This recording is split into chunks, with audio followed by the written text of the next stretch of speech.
Welcome to Soulmatic Life with Moo podcast. Today's topic is meaning in suffering. I'm Moo. Thank you for joining me.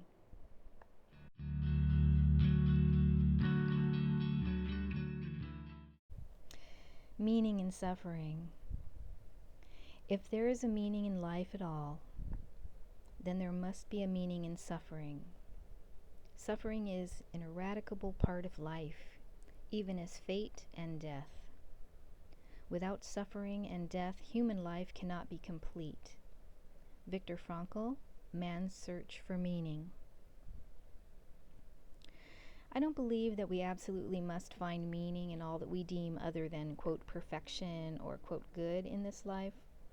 But I do believe that if we are able to detach from the idea that suffering has no rightful place in this life and examine it for the gifts it offers, then we have found the meaning within it.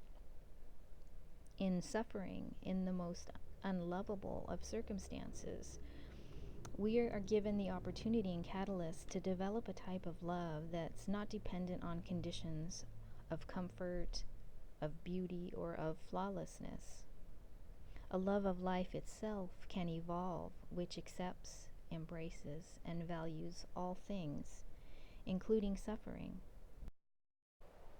Frankl wrote, "The way in which a man accepts his fate and all the suffering it entails, the way in which he takes up his cross, gives him ample opportunity, even under the most difficult circumstances, to add a deeper meaning to his life." End quote.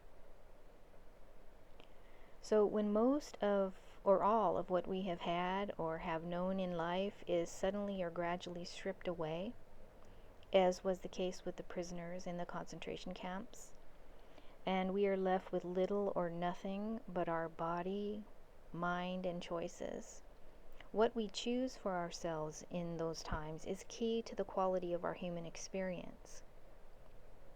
I believe it's the key to any prison, self-imposed or otherwise, that we create or we have to endure. It is key to finding the nature and expression of love in the moment and in this life. In his book, The Wisdom of Insecurity, Alan Watts wrote, quote, "Wherever the past is dropped away and safely abandoned, life is renewed." End quote. So it doesn't matter if the past has been taken from us or if we willingly release it, life is renewed. It's new and full of whatever potential and meaning we give it in the present moment that we find ourselves in. Love chosen in any circumstance is fruitful. Love chosen amidst difficult and challenging circumstances has the potential to cultivate an even deeper, more all-encompassing love. Perhaps suffering that entails a more complete surrender of ego and an exhaustive faith enables a love that's more impregnable than a love that comes easily.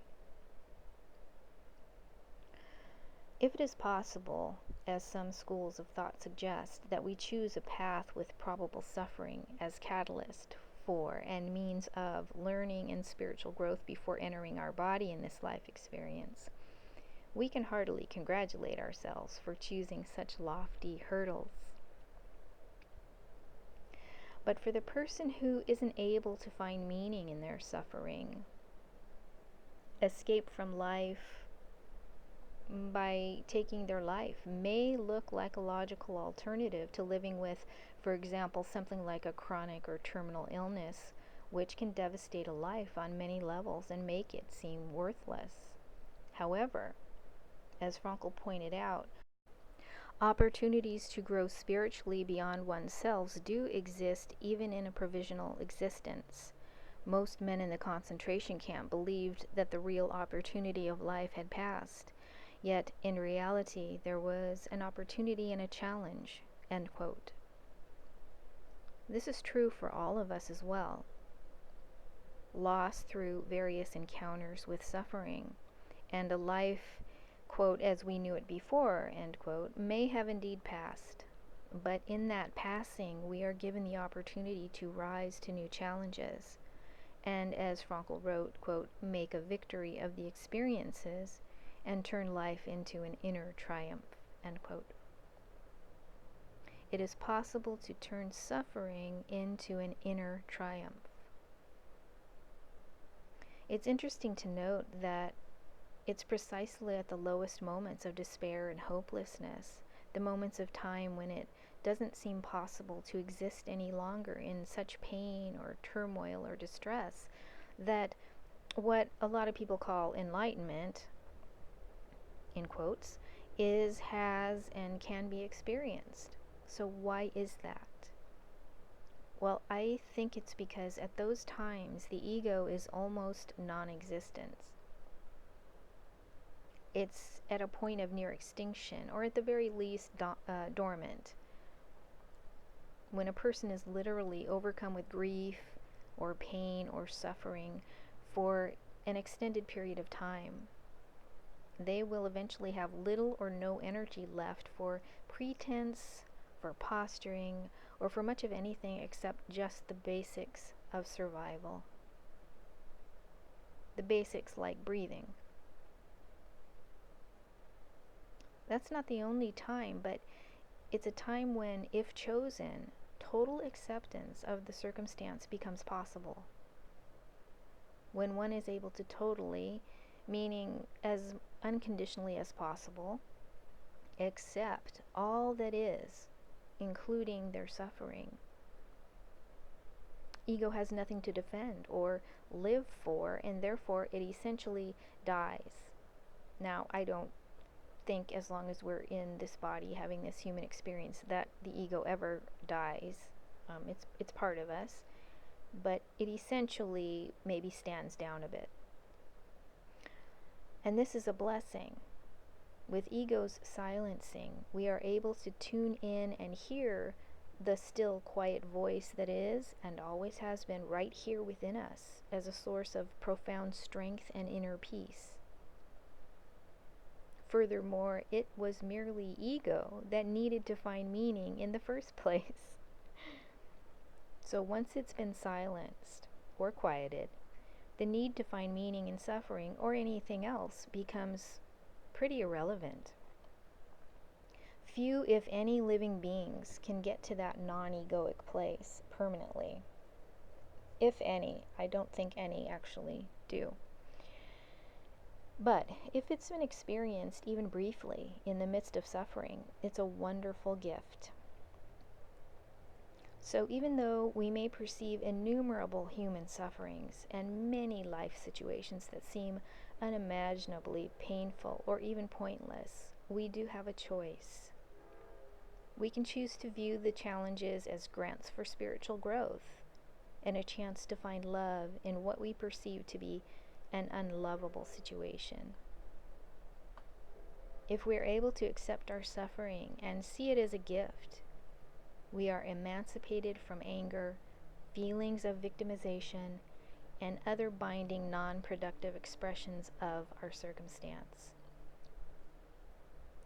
We don't need to glorify suffering or become a martyr to it, but we can embrace the chances to learn to love better and more fully. If we can love suffering, our own and others' suffering, we can love all of life, its excellence and its perceived imperfections, because we wouldn't know one without the other. And if the totality of this life, in dualistic terms, is both yin-yang, light-dark, good-bad, and most of what we have experienced as, quote, good in our life falls away, then what are we left with? We're left with choices. We can choose to focus on the so-called, quote, bad or negative and resign ourselves to a life of mental suffering. We could choose to create an impotent mantra for ourselves by repeatedly asking, why me? Why me? As some people do. Are those choices valid? Yes, on some level they are, but that's another story. Do they give meaning in the moment to the person who chooses them? Perhaps. What about a person's choice to take their life as a means to relieve their perceived suffering? Well, it's as, quote, valid a choice as any. Valid because it's chosen, and there are no choices that are not valid in the cosmic schema. And that's speaking in a kind of a Zen sense. However, it's important to remember that the present moment world would not be the same without me, without you, or the millions of people we've never met. It might still look the same on the surface, but it's altered by each life that steps in or out of its temporary costume here. Just look into quantum physics and you can decide for yourself if that's true. Our individual lives change the collective energy of life here on Earth. And I believe that as we live our lives to their natural physical end, we're serving our own meaningful purpose here. It's not necessary to know what that purpose is in order to fulfill it. It just is. It just unfolds moment by moment. So even from within the darkest nights of our soul, and somewhere deep within the well of tired, weary eyes in the most trying times, these moments of life and suffering have meaning. They have meaning as long as our hearts are doing their time step and we're still sucking in air. We needn't have grand goals or display exorbitant aspirations for it to mean something. It might be a simple glance, a whisper, a word, a grin, a seemingly trivial interaction with a stranger on the street that gives meaning to these beaded moments we call life.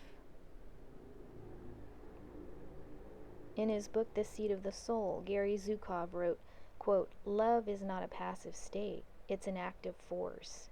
It is the force of the soul. Love does more than bring peace where there is conflict. It brings a different way of being in the world. There is nothing that cannot be healed by love." End quote.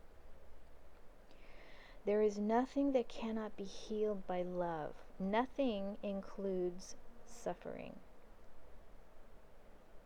So our answer to the call of life, suffering and all, must be love.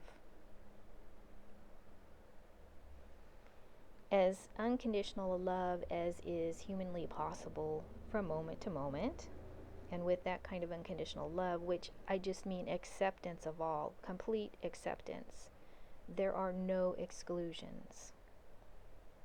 It has the power to unstick us from places we may be stuck psychologically or emotionally within our suffering. In the face of suffering, we are given an opportunity to consciously choose love. With that simple choice, we can raise ourselves and others out of the experience of suffering and give it, quote, meaning at the same time. And for me, that's enough. To be the source of a tiny little ripple of hope, of love, whose effect is potentially and profoundly infinite in scope, is more than enough to give suffering meaning. So for those of you who are still with me, still listening to the podcast, I want to thank you. And I hope that you've gotten something out of this. This is actually from an essay I wrote about 20 years ago. I was very sick at the time and had been mostly bedbound with a chronic illness for about 10 years at that time. I never imagined I'd still be here. So I just want to say that if you are chronically ill or suffering in any way, just don't give up. And it does help to find meaning in this, quote, suffering, whatever that looks like for you. And just remember that pain is inevitable, but suffering is optional. And that's really true. So if you've liked this podcast, give it a like, give it a thumbs up, I'd really appreciate it, and I'd love to have you subscribe and share this space with me. I'll be posting more often, podcasts and some videos, and until next time, I wish you peace and many blessings.